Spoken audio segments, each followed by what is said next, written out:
Chapter 50. Warble doesn't dwell on his dream. In fact, he forgets all about it after being violently awakened with that bucket load of H2O as he was about to do what? He can't remember now, but he thinks it was something that was important to him at the time. In the dream, anyway. Oh well. He dismisses it completely from his mind. Note, by the way, this affinity of Warble's to forget things that you might think would be just about impossible to disremember is why some people, behind his back, refer to him as the brainy Zany with the drainy cranny. Jacques, you're a genius, Warble remarks, seeming quite surprised. At least, he continues in a lower register, you're a junior genius, an adjunct genius, or a genius in training.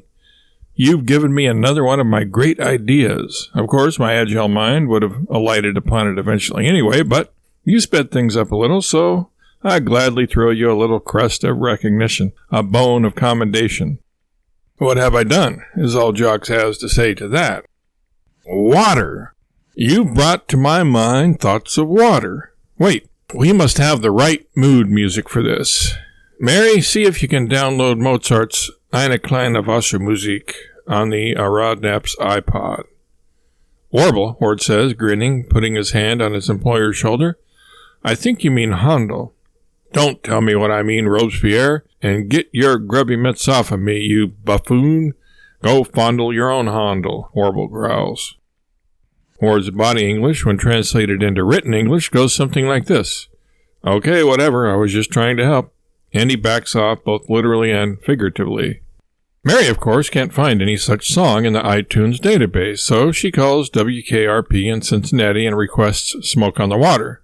When she returns to the huddle, Warble's employees are gathered around him awaiting word on their next misadventure. The song has begun. Warble either doesn't even notice the music or doesn't realize it is not the song he had in mind. Soundtrack note. The following medley. Mozart's Eine kleine Nachtmusik, morphing into Handel's water music, segueing into Deep Purple's Smoke on the Water. The album cut, with the guitar solo, not the single version with Ritchie Blackmore's most excellent solo stripped out. Water, water, water. Water is the elixir of life, Warble begins. Water is the wave of the future. We've got to secure our nation's rights to all the water that ever graces it by falling from the sky, or passing over it in the form of water vapor. Clouds to you dunderheads. We must arrest the water so that it can never leave us. You know the beautiful and classic poem by Emerson. If you love something, set it free. If it comes back to you, well and good. If it leaves, hunt it down and kill it. But Warble, that doesn't rhyme, Mary complains, wrinkling up her face. Do not wrinkle your visage so, sweetums, Warble strongly suggests. Who says it has to rhyme? Are you questioning the artistic sensibilities of Emerson, Lake N. Palmer, the great poet laureate? Anyway, Warble goes on, waving his hand dismissively. The real point, the crux of the matter is this. If we don't even give water the opportunity to leave us, we won't have to kill it. We arrest the water, and it is ours forever. Arrest the water, Warble? Albert asks. What on God's green earth do you mean by that? We will impound it, Albert, Warble replies. We can't let it run free like an escaped convict or a latchkey teenager. We've got to impound all the water so that we always know where it is, and we can use it where we want, when we want. Water should not have a mind of its own. We are its masters. We are its lords. So you want to go into the reservoir business, I take it, Mulla deduces. As you wish, Mr. Gattani, Warble says politely, feeling generous and expansive. Get in the car, kids. We're going for a little ride. A Sunday drive, if you will. But it's not Sunday, Warble, honey, Mary protests. Who cares, wifey poo? Warble smiles at her. Sunday is more a state of mind than an actual day of the week, anywho. Hey, you rhymed, Albert notes. Yes, so I did, Warble agrees, not realizing it until then, but acting as if it were intentional.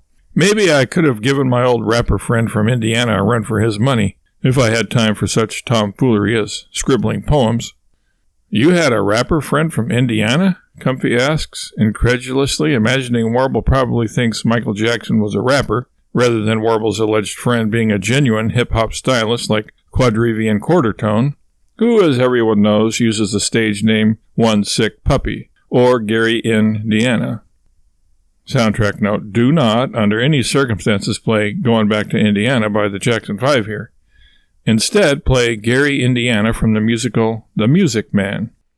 Who's your daddy? Warble informs Comfy, happy to trot out his famous friend, name-dropper that he is. Ask your mama, Comfy replies hotly. Why? What would my mother know about who's your daddy? Warble asks, confused. What business is it of yours who my daddy is? Comfy says, ears flared, trunk raised, and trumpet blaring, using poetic license to translate Comfy's body English. I asked you, Consumer Warble, and I want an answer. Who is this rapper from Indiana you claim to number among your friends? I told you, Comfy. Who's your daddy? Hoosier and I go way back. He used to be a copywriter for my string of used car lots before he had a mid-20s identity crisis and became a famous hip-hop artiste, well respected among music critics for his insightful and incisive lyrics. Oh, you mean? Get back, Warble, get down. Who's your daddy? Comfy reconciles, impressed that Warble, square peg that he seems to be, knows a rapper from a flapper and hip-hop from flip-flops. Anyway, here we go, Warble says, as he enters the location and date of their next rendezvous with fate.